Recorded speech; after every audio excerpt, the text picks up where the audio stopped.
Hey guys, it's Mountain Walk, and today we're going to be talking about mud. Yep, that's right, another pre-modern deck tech. That's awesome. This is great. How nice it is. We got more pre-modern stuff. Everyone loves the pre-modern stuff. I love it. I love talking about it. Of course, you love it. And I mean, really, there's nothing better. There's nothing better. Well, okay, maybe there is stuff that's better, but there's not a lot that's better, right? There's not a lot that's better, at least when it comes to Magic. So, got a new deck. Let's be talking about it. Let's get friggin' to it. I hope you have a nice drink or something that you can relax and we can talk about this stuff. You can have, like, if it's in the morning, you can have some coffee. If it's at night, you can have a beer or something. Very nice. Something to relax you. Everything's crazy, but you know what? No, it's not crazy. Okay, Magic's actually pretty crazy and shitty too these days, but that's okay. Pre-modern's still pretty good. Still pretty good. It's our oasis. Our oasis away from things that suck a lot of dick. So, yeah.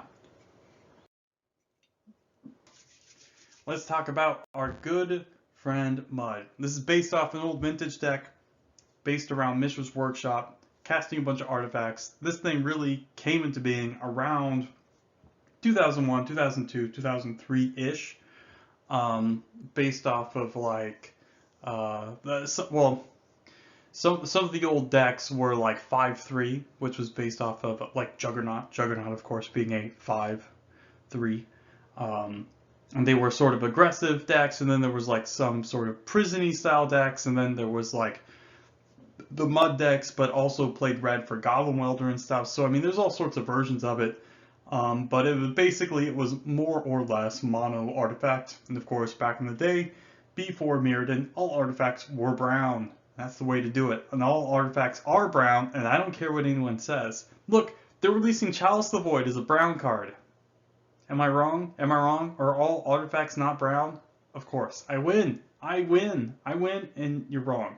So all artifacts are brown. And what is this? This is a prison deck. And what do prison decks want to do? They want to stop you from doing anything. And now, a little bit of Magic theory. How exactly are prison decks different than control decks? Now, you're probably thinking, like, I don't know, they both kind of do the same thing, right? That's not correct. That's not correct. They are different. They are different. Yeah, you could say maybe something like Stasis, but that's more of like a hybridized deck, right? It's got a couple different things going on, but typically speaking, a prison deck is different than a control deck, where control decks want to sort of selectively deal with whatever threats you're playing or whatever. Let some go, let others be countered or removed or wrathed or blah, blah, blah, whatever. A prison deck wants to, a lot of the times, first and foremost, attack your mana, stop you from casting anything, or at the very least, run you out of permanents, a la Smoke's Neck. Stop you from being able to have anything in play. So it's more, doesn't matter what you have, we want to just get rid of all of it. Whereas control decks aren't able to typically run you out of stuff completely. But I mean, again, that sort of depends on the format and stuff. But this is typically how it works.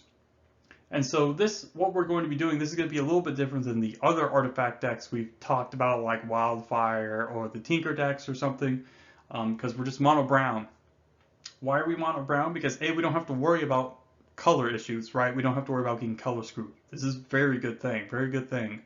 And all of the lands, that means that we can play, they do something, right? They all do something. So whether it's, mana disruption, ramping, or just additional threats, this is all very good. The deck is somewhat wonky because it more or less has good game against anything or everything, really. It is somewhat play draw dependent, and it is somewhat opening hand dependent too. So there is a little bit more variance.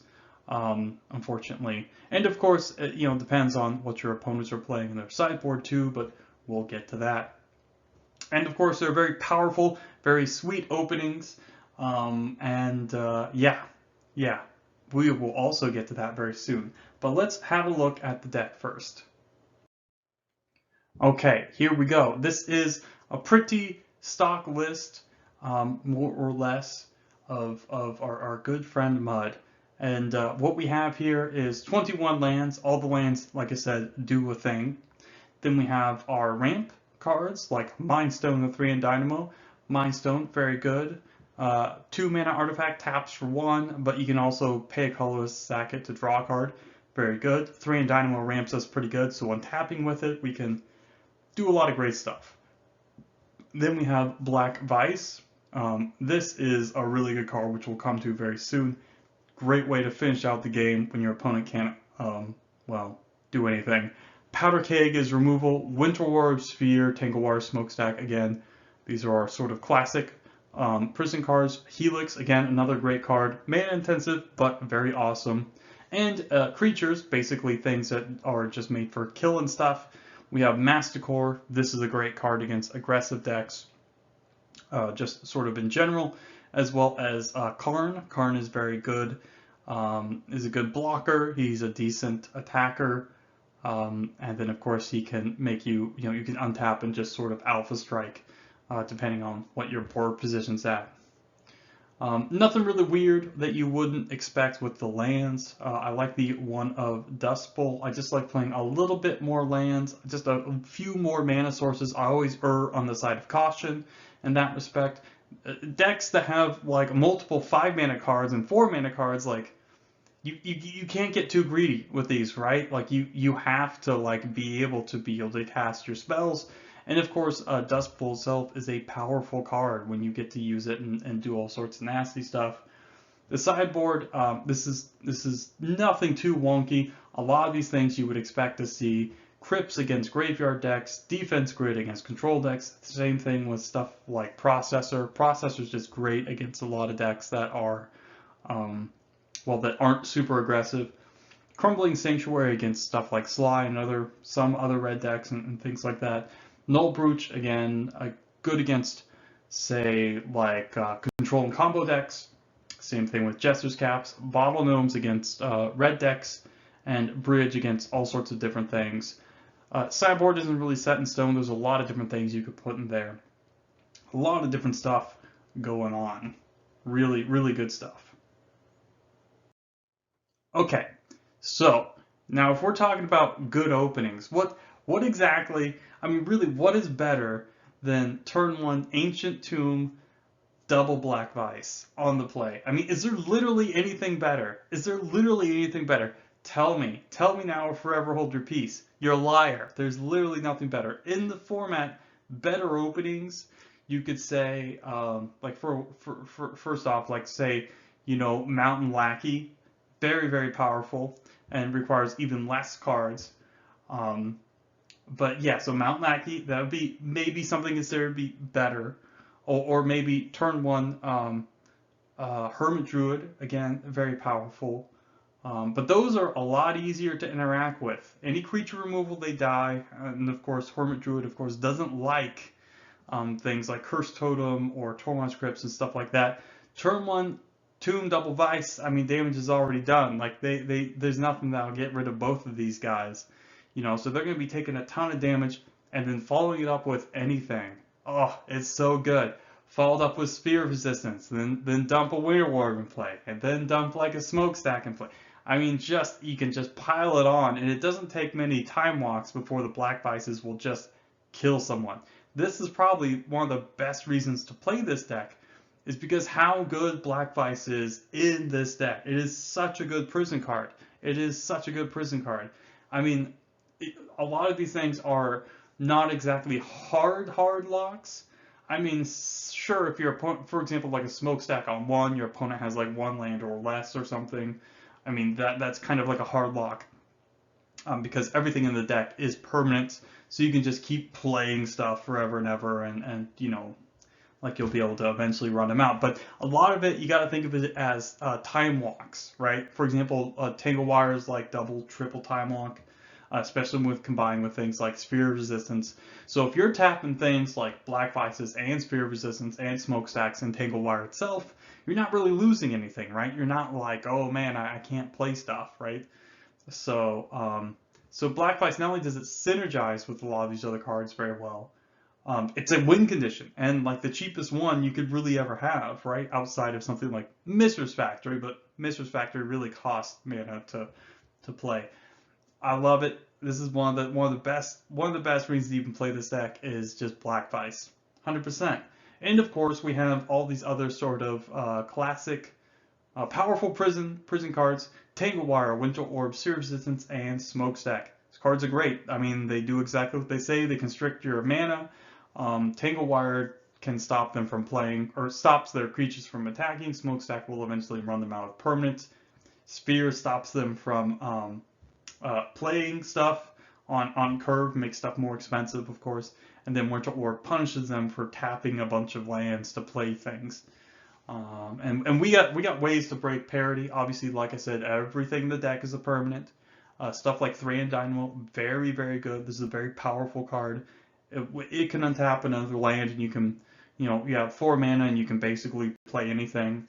So yeah, this is real good stuff. Real good stuff. I'm a big fan. I'm a big fan. So lots of power here. Very brutal, very punishing. So yeah.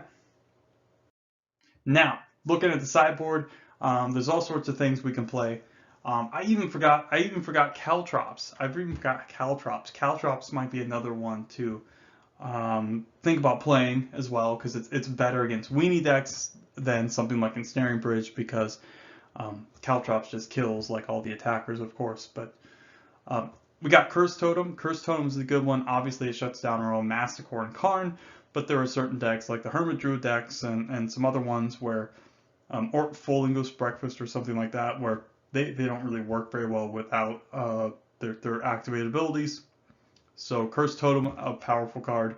Triskelion, this is just good against stuff like the Elf decks and just random aggro decks. Is just another attacker, just another way to kill stuff on board, another removal card. Fraxy Furnace, this is very good against slower graveyard-based decks, of course. The whole thing about your deck is just slowing everything down, and then when everything's slowed down, you get more turns with Fraxy Furnace to remove stuff. Very, very good, very sweet. And then, of course, Mercadian Atlas, which is a pretty nice card drawing engine. I'm a pretty big fan. This might be a kind of neat card to try out. So lots of interesting, cool stuff. Lots of good stuff going on. I love Triskelion. Who doesn't like Triskelion? What the hell is even going on there? I think Triskelion's also like some sort of esoteric reference, but like that's a little bit too much to get into here, I think. Anyways, okay, so there's a couple notable omissions, I should say. No Metalworker. Why am I not playing Metalworker? Because it's not good. I should say it's too a variable, right? So like you can play like a turn 2 Metalworker or something, but the problem is Metalworker itself is the most vulnerable card type in the game. So it dies to basically everything. I mean, I guess it doesn't die to Mon Fanatic, but it's a 3 mana 1/2 artifact creature. So any burn spell, stuff like swords, disenchant, naturalize, which are played all over the place. I mean, any of this stuff will kill Metalworker. And if you draw a Metalworker on like turn 5 or 6 or whatever, it's even worse, because then it's just a 3 mana 1/2. That's a piece of shit. So don't play Metalworker. This card is not good. For every game, it's like, oh man, I produced 100 mana and tap my Metalworker. Da, da, da, da. Yeah, okay, that's nice, but like, how often does it do stuff on average? How good does it make your deck? How often do you draw it when it is a piece of shit? Too often. That's just the nature of the card. No big deal. I'm right, of course. And then we have Crystal Vayne. Crystal Vayne is nice. But you almost never really want to like sack it to play stuff. That always feels pretty bad. It's just a lot worse than, of course, Ancient Tomb or City of Traders. But Crystal Vayne, not that great. I'd rather play multiple Dust Bowls or something instead. And of course, there's a lot of really, really brutal sideboard cards to watch out for. Stuff like Serenity, Energy Flux, Shattering Pulse, Hurkyl's Recall, Rebuild, Seeds of Innocence, etc. A lot of really nasty stuff. Again, people don't typically play them though because the sort of artifact-based decks are fairly uncommon, so not something that's that important. But there are no unwinnable matchups, I would say, depending on the opening hand of you and your opponent and what they're playing. I would say typically there's no unwinnable matchups, just because you do have like these openings where you're just like if you're on the play, like I said, double Vice into Sphere and to X into Y into Z is pretty brutal, and your opponent might even get a chance to do anything. But yeah, like I said, sometimes things just don't work, right? This is a mono brown deck. It's not like you can control your draws, so that's very unfortunate. But most of the versions of Mud, the pre-modern version of this deck, aren't going to be very different. You might play maybe less Mishra's Helix or something, maybe more Massacres, slightly more Karns, but you're not really gonna see too much different stuff. So, yep, that's pretty much it. So yeah, there you go. So thanks for stopping by, guys. I hope you enjoyed this. There's lots of really cool stuff with this deck, lots of cool stuff going on. So thanks for stopping by, and have a great day.